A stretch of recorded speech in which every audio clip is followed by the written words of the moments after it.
Hello and welcome to achievers hive dear learners of English में psychology MPC 004 की classes चल रही हैं और इस सीरीज़ के हम ऑलमोस्ट एंड पर आ चुके हैं। प्रीवियस कुछ वीडियोस थे जहाँ पे मैंने जिक्र किया था कि शायद हम जो वीडियोस हैं वो नंबर ऑफ़ वीडियोस 11 हो जाएंगे, लेकिन अभी मैं जो सोच रही हूँ उसके हिसाब से आज मैंने ध्यान से देखा। कॉन्फ्लिक्ट तो काफ़ी छोटा टॉपिक है, ये जल्दी कवर हो जाएगा। आपने ध्यान दिया होगा लास्ट वाला टॉपिक भी हमारा कुछ 15 मिनट्स में हो गया था, तो कॉन्फ्लिक्ट भी हो जाएगा जल्दी। उसके बाद हमारे पास ये जितने टॉपिक बचते हैं मैं पूरी कोशिश करूँगी चाहे वीडियो 5-10 मिनट ऊपर हो जाए, एक ही में कवर कर दूँगी क्योंकि अब छोटे-छोटे से वीडियो है। वैसे इस पेपर में एक बहुत अच्छी बात ये रही है कि सारे वीडियोज़ जो है लेंथ के हिसाब से छोटे ही हैं, तो कुल मिला के 10 अगर आप करेंगे तो वो बहुत ज़्यादा टाइम आपका लगेगा नहीं। आज जो हम टॉपिक कवर करेंगे वो है कॉन्फ्लिक्ट और ये बहुत इंटरेस्टिंग टॉपिक है। उन लोगों के लिए तो बहुत ज़्यादा इंटरेस्टिंग होगा जिन्होंने लाइफ में बहुत सारे एक्सपीरियंसेस लिए हैं, कॉन्फ्लिक्ट्स को करीब से देखा है, उसका पार्ट बने हैं ना चाहकर भी, हैंडल किया है, किसी ऐसी पोजीशन पर रहे हैं जहाँ पर उन्होंने एज अ लीडर वर्क किया है, तो कॉन्फ्लिक्ट्स को मैनेज भी किया होगा, बहुत कुछ किया होगा। ये एक ऐसा टॉपिक है जो थ्योरी नहीं है, ये हमारे लाइफ का एक एक्सपीरियंस है और हम में से कोई भी ऐसा नहीं होगा जिसने लाइफ में कॉन्फ्लिक्ट से डील ना किया हो या कॉन्फ्लिक्ट्स में फंसे ना हो, कोई भी ऐसा नहीं है। तो अपने उन एक्सपीरियंसेस को याद करते हुए आप बहुत अच्छे से इनके आंसर्स लिख पाएंगे। पर हम क्या करने वाले हैं आज की क्लास में वो मैं आपको बता दूं। कुछ थ्योरेटिकल वे में 2-4 चीज़ें हैं जिनको आपको समझना है, जैसे 2D मॉडल हो गया, क्या है स्पेसिफिकली पूछा काफ़ी जाता है। आज की क्लास में ये एक थोड़ा इंपॉर्टेंट हाईलाइट रहेगा, है तो बहुत सिंपल लेकिन फिर भी हमें तो पता होना चाहिए। कॉन्फ्लिक्ट को रिजॉल्व करने के मेथड्स क्या हैं आप ऑलरेडी जानते हैं। क्या होता है कॉजेज, कॉन्फ्लिक्ट के इफेक्ट्स क्या होते हैं, तो ये सब पढ़ेंगे। तो हमारा जो एक टॉपिक है सोशल कॉन्फ्लिक्ट, हम इसको भी समझेंगे क्योंकि जो जिन कॉन्फ्लिक्ट से हमने हैंडल किया है या जिनके क्रॉस हम आए हैं वो या तो इंडिविजुअली रहे हैं, है ना। सोशल कॉन्फ्लिक्ट का मतलब हो गया बड़े लेवल पर। आप सोचिए, आप अपनी फैमिली में दो लोगों के बीच में झगड़ा हो जाए तो रिजॉल्व करा लेते होंगे, फ्रेंड्स में होता होगा तो भी बात करते होंगे, लेकिन हमारे ऐसे भी ग्रुप्स होते हैं आपस में जब लड़ जाते हैं। आपको पता है कई बार ऐसे राइट्स हो जाते हैं, अभी रिसेंटली हमारे तरफ भी हुआ था ऐसा कुछ, तो दो कम्युनिटीज़ के बीच में राइट्स हो गए थे, तो इनको हैंडल करना कितना बड़ा काम होता होगा। ऑफ कोर्स होता ही है, हमें पता है कि जो हमारा प्रशासन होता है वो इस चीज़ से हैंडल करता है, इस चीज़ों को डील करता है, काफ़ी डिफिकल्ट होता है। तो वो बड़ी लेवल की जो चीज़ें हैं ना, मतलब झगड़ा तो है पर नंबर ऑफ पीपल बढ़ गए हैं, तो वो सोशल कॉन्फ्लिक्ट होता है।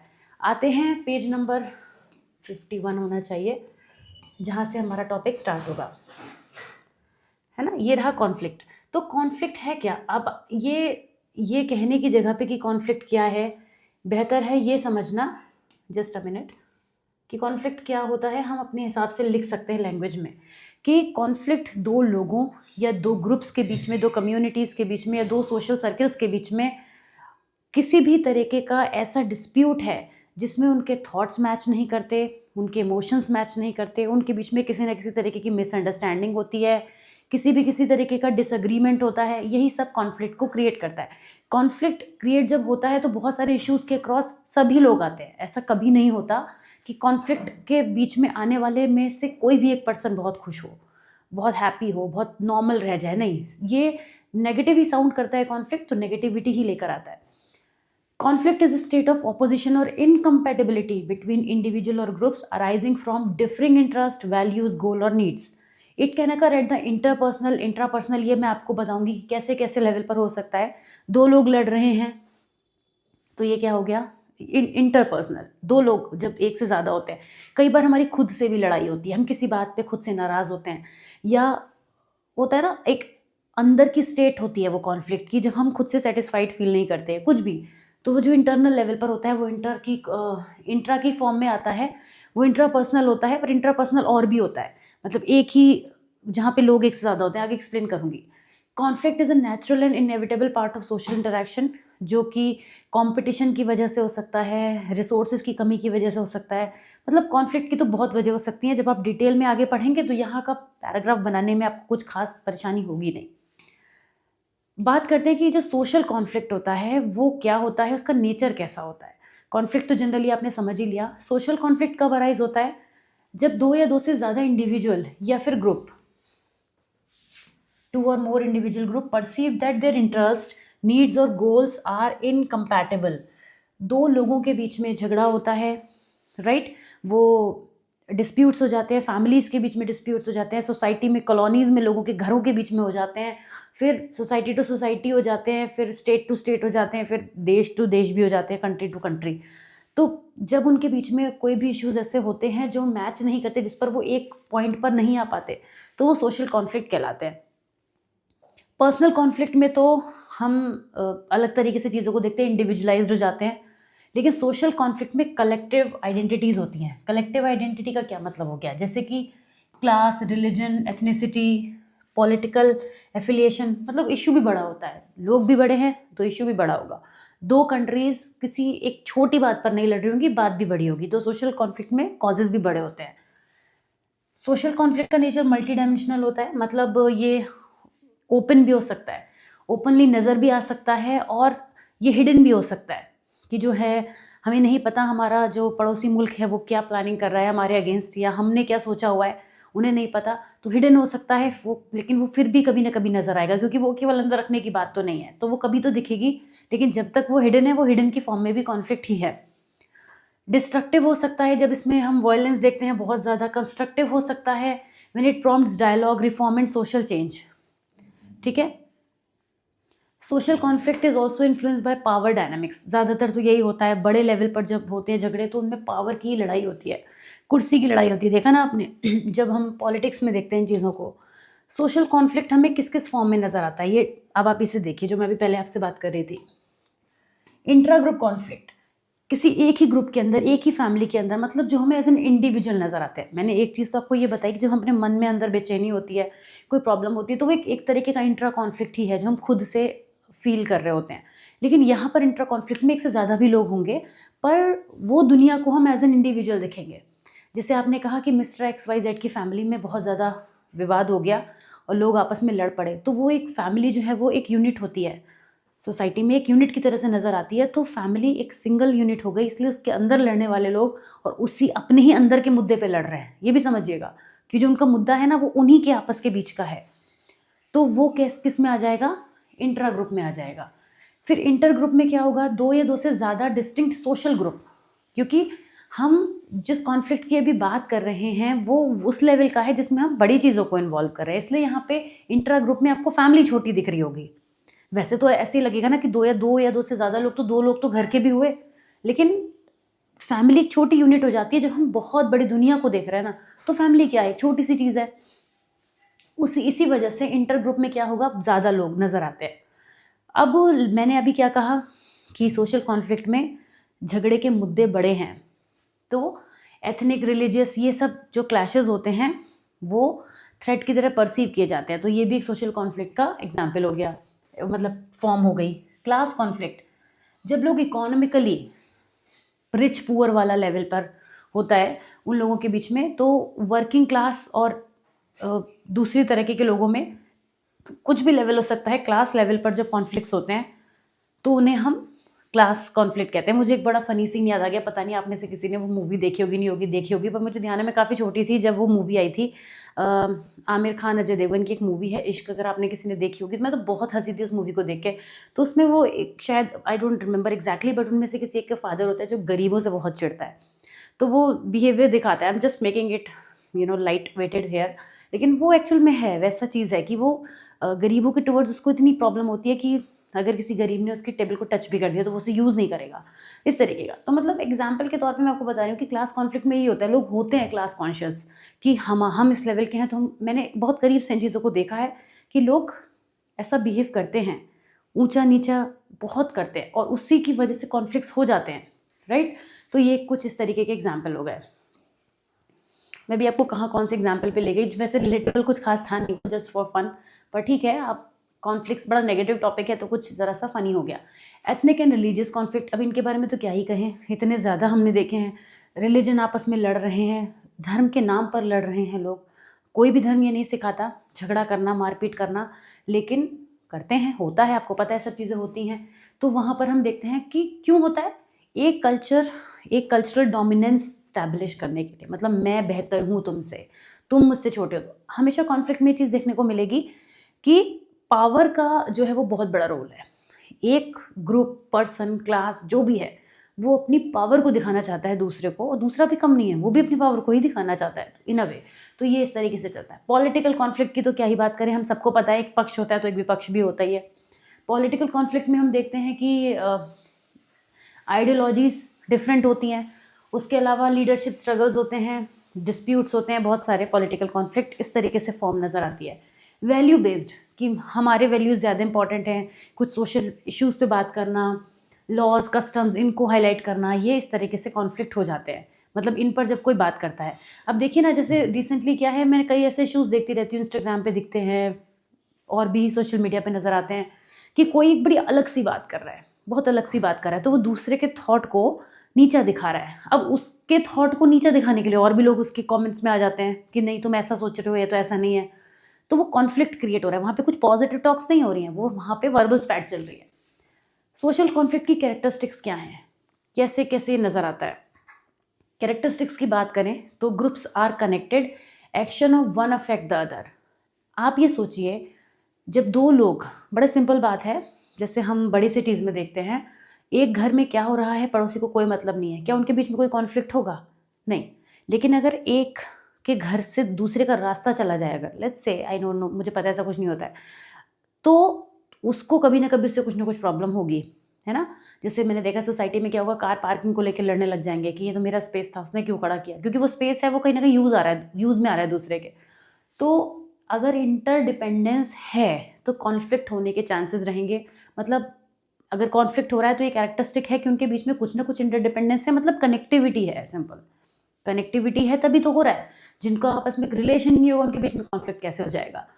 Collective identity, group based identities यहाँ पे होती हैं, कुछ ना कुछ जब कॉन्फ्लिक्ट होते हैं तो कुछ ना कुछ आइडेंटिटी होती है, मतलब उसको आप किसी चीज़ से जानेंगे, किसी चीज़ के लिए जानेंगे तो उसकी कोई अपनी एक आइडेंटिटी होगी ग्रुप लेवल पर। इमोशनल इंटेंसिटी, जब कॉन्फ्लिक्ट्स होते हैं तो उसमें स्ट्रॉन्ग इमोशंस होते हैं, हल्की फुल्की बात नहीं होगी। कॉन्फ्लिक्ट का मतलब ही यही है, बड़े लेवल का कलेश।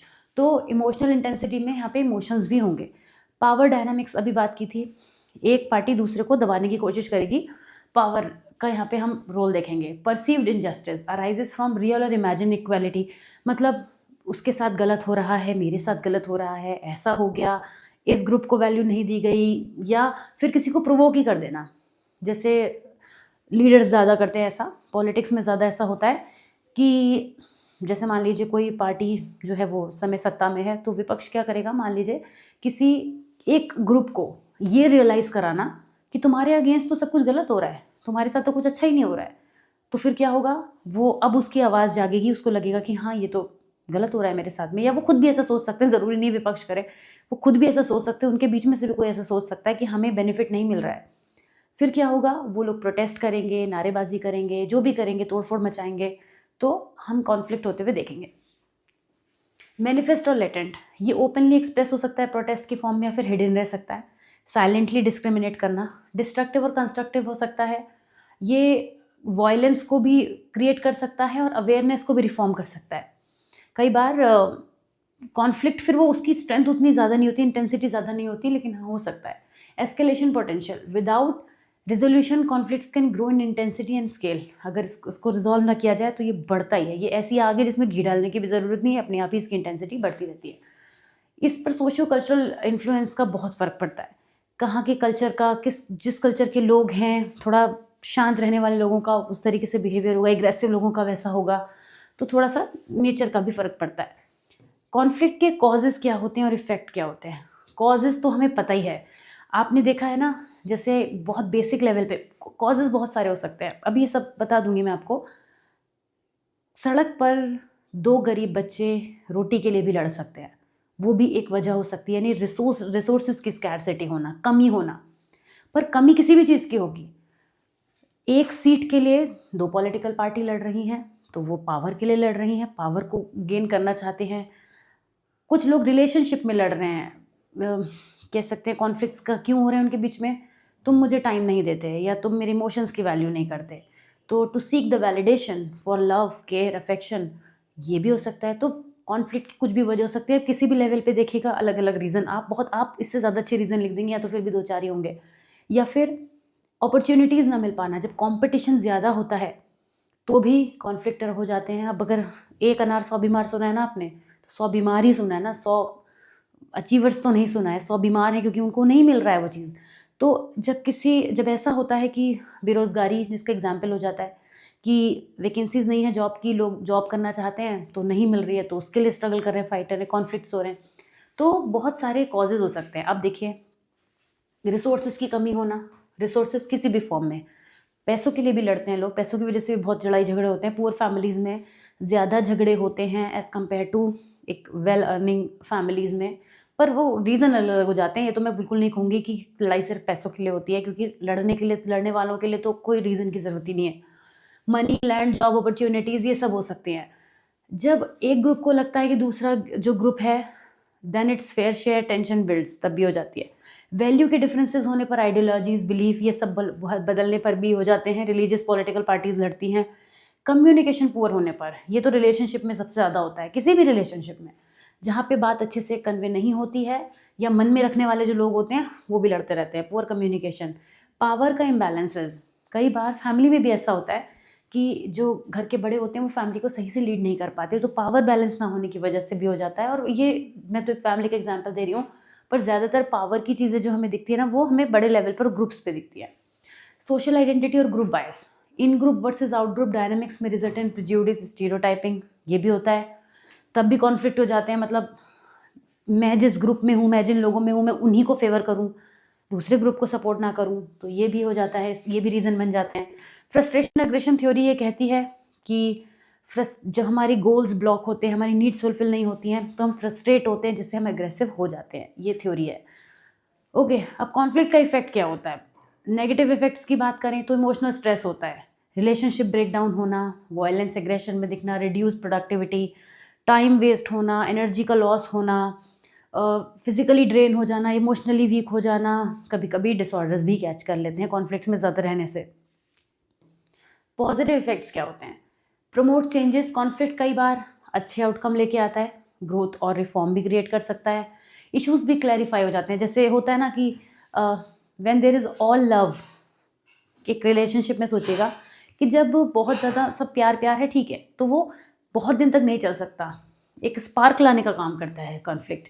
पर इसका मतलब ये नहीं है कि कोई एक दूसरे के बाल पकड़ के कोई लड़ने लग जाए, पर छोटा मोटा इशू होता है, then we realise their value, कि अगर वो हमारे साथ नहीं है, वो पर्सन, या हमारे सपोर्ट में नहीं है, तो हम उसके बिना हमारा कहाँ पे काम अटक रहा है समझ में आना शुरू हो जाता है। तो क्लैरिफाई करता है इशू को भी। और force parties to engage in communication, negotiation, कभी कभी बातचीत उतनी नहीं होती है, लड़ाई झगड़े के बाद ज़्यादा अच्छे से बात होने लगती है। आइडेंटिटी को स्ट्रेंथन करता है। मुझे पता है, में से बहुत सारे लोग सोचेंगे कि ये पॉजिटिव वाले को पॉजिटिव हमें फील कराया जा रहा है, क्योंकि कॉन्फ्लिक्ट एक्चुअल में नेगेटिव है। कुछ पार्ट्स हैं जो आप हाईलाइट कर सकते हैं, देखने का नज़रिए वाली बात हो जाती है, बट एक्चुअल में तो मैं बोलूँ, मैं खुद भी ये बोलूँगी, मैंने बहुत कॉन्फ्लिक्ट्स देखे हैं, एक्सपीरियंस किए हैं, मुझे पता है कॉन्फ्लिक्ट्स में टाइम, एनर्जी सब चला जाता है, you feel drained, and loss is loss, सबसे ज़्यादा लॉस ही होता है। फिलहाल तो आप कुछ पॉइंटर्स बना सकते हैं खुश करने के लिए एग्जामिनर को। आते हैं 2D model of conflict resolution. अब जो 2D मॉडल है कॉन्फ्लिक्ट को रिजॉल्व करने का, ये Kenneth Thomas and Ralph Kilmann ने प्रपोज किया था, और ये काफ़ी यूज़ होता है। मतलब इस मॉडल के थ्रू, इस मॉडल की नज़र से हम देखें ये कॉन्फ्लिक्ट को रिजॉल्व कैसे किया जाए। ऐसे तो हम सब बहुत ज्ञानी हैं, हम सब जानते हैं कि कैसे कॉन्फ्लिक्ट को रिजॉल्व करना है, हैंडल करना है, लेकिन इनकी नज़र से देखते हैं तो इन्होंने 2 की डायमेंशन बताई हैं जिनका हमें ध्यान रखना है, असर्टिवनेस एंड कोऑपरेटिवनेस। 2 ही बातें हैं 2D में। क्या है? पहला D क्या है? असर्टिवनेस, दूसरा है cooperativeness. By combining these 2 dimension, the model identifies 5 distinct conflict resolution style. अब इनको यूज करके 5 डिफरेंट कॉन्फ्लिक्ट रेजोल्यूशन स्टाइल निकल कर आते हैं। उनको हम समझेंगे कैसे। देखिए, सबसे पहले है कंपीटिंग, हाई असर्टिवनेस, लो कोऑपरेटिवनेस।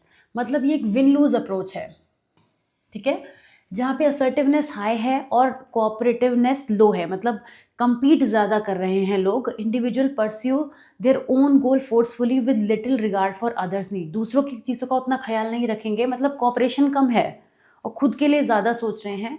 ये ऐसी सिचुएशन में ज़रूरी होता है जहाँ पर हम खुद के लिए ज़्यादा सोचते हैं, तो ये रिलेशनशिप्स वगैरह को डैमेज कर देता है, टेंशन को इंक्रीज़ करता है, ये बहुत अच्छा नहीं माना जाता। लो असर्टिवनेस, हाई कोऑपरेटिवनेस, यहाँ पे ये लूज विन स्टाइल है, जहाँ पे जो लोग होते हैं दूसरे की नीड को खुद से ऊपर रखते हैं, क्योंकि कोऑपरेशन ज़्यादा है, असर्टिवनेस कम है। ये तब ज़्यादा अच्छा रहता है जब हमें दूसरे के लिए दूसरे का हम सोचते हैं तो कई बार हार्मनी मेंटेन होती है।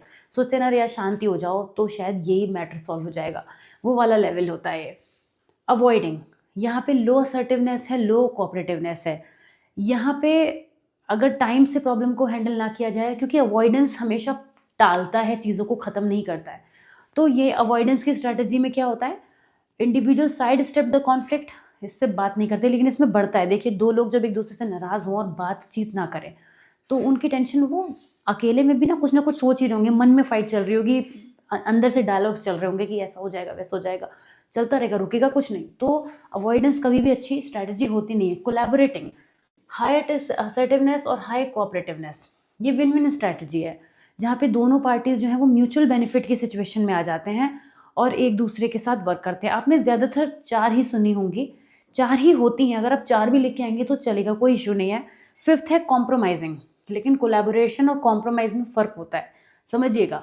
ये एक विन विन स्ट्रैटेजी है जहाँ पे दोनों पार्टी एक्टिवली म्यूचुअली बेनिफिट के बारे में सोचती हैं और यहाँ पे पर्सन ओपन डायलॉग शेयर करता है, डिसीजन मेकिंग आपस में होती है, मिलजुल कर होती है, ट्रस्ट। और ये टाइम कंज्यूमिंग हो सकती है, लेकिन इसमें हाई कमिटमेंट की ज़रूरत है, मतलब दोनों की विलिंगनेस चाहिए। जबकि कॉम्प्रोमाइजिंग की सिचुएशन में दोनों असर्टिवनेस और कोऑपरेटिवनेस मॉडरेट लेवल पर है, मतलब मन नहीं है पर इसलिए कर रहे हैं कि ये समस्या हल हो जाए। जैसे कि बहुत सारे डिवोर्स के केसेस होते हैं जिसमें लोग लड़ लड़ के थक जाते हैं, लास्ट में क्या करते हैं, लास्ट में वो कॉम्प्रोमाइज़ करते हैं कि चलो ठीक है, हमने इतना टाइम तो बर्बाद कर दिया, अब बेहतर है कि अब हम जो है वो अपनी लाइफ स्टार्ट करें, रीस्टार्ट करें, तो कॉम्प्रोमाइज़ कर लेते हैं। ये है कॉम्प्रोमाइज़ की सिचुएशन पर। यही कोलैबोरेशन कब बन जाएगा, जब वो टाइम एनर्जी वेस्ट ना करें और विलिंगली ये चाहें। यहाँ पे वो चाह नहीं रहे हैं, यहाँ पे वो ऐसा करने के लिए मजबूर हो गए हैं, लेकिन यहाँ पर वो चाहें कि हम टाइमली अपने पीस को चूज़ करें और हम कॉन्फ्लिक्ट से खुद को दूर कर लें, तो ये एक विन विन स्ट्रैटेजी हो जाएगी। जबकि ये क्या है, ये एक ऐसी स्ट्रैटेजी हो जाएगी जहाँ पे इंसान कॉम्प्रोमाइज़ करता है। तो ये 5 हैं, आप सब बहुत आसान है समझना। एक जगह पे हाई कर दीजिए, दूसरे को लो कर दीजिए, तीसरे को हाई लो, फिर हाई हाई लो लो, और उसके बाद ये मॉडरेट हो गया। तो 2D मॉडल हो जाता है ये, जिसमें इन दोनों के कॉम्बिनेशन से बनाए गए हैं ना। वो जो असर्टिवनेस और कोऑपरेटिवनेस की हम बात कर रहे हैं, वो 2 डायमेंशन है, मगर उनको अलग अलग अमाउंट में लेकर हम 5 कंडीशंस पे आते हैं। तो 2D मॉडल बहुत ईजी है, मेरे ख्याल से कुछ ऐसी बात है नहीं इसमें जो आपको समझ में ना आई हो। अब कॉन्फ्लिक्ट रिजॉल्व करने के मेथड्स क्या होते हैं, बहुत पूछा जाता है, बहुत ज़्यादा पूछा जाता है। ये इंपॉर्टेंट मार्क कर देती हूँ। वैसे 2D भी इंपॉर्टेंट था, मैं मार्क करना भूल गई, मगर मैं काफ़ी श्योर हूँ आज की क्लास सही चल रही है। ठीक है, थोड़ा सा बढ़ेगी तो क्या फ़र्क पड़ता है। अच्छा, कॉन्फ्लिक्ट आपको दे दिया जाए, रिजॉल्व करने के लिए आप क्या करेंगे, सबसे पहले आप नेगोशिएशन करेंगे। नेगोशिएशन सबसे आसान होता है, मतलब दोनों पार्टीज़ को नेगोशिएट कराना। ये पढ़ लीजिएगा, इसमें से कोई खास बात नहीं है। नेगोशिएशन का मतलब हो गया, ये एक ऐसा वॉलंटरी प्रोसेस है जहाँ पे कॉन्फ्लिक्टिंग पार्टीज एक साथ आती हैं, डिस्कस करते हैं डिफरेंसेस को और म्यूचुअली एक्सेप्टेबल अग्रीमेंट पे पहुँचते हैं। ये अगर किसी चीज़ की शुरुआत में नहीं हो रहा है ना, तो लास्ट में तो हो ही जाएगा। उसका रीज़न ये है कि जब लड़ लड़ के थक जाएंगे आप, तो लास्ट में क्या करेंगे, यही रह जाता है, नेगोशिएट करना। तो इसमें अच्छे कम्युनिकेशन की ज़रूरत है, compromise and problem solving skills की रिक्वायरमेंट है। 2 तरीके से नेगोशिएशन हो सकता है, डिस्ट्रीब्यूटिव और इंटीग्रेटिव।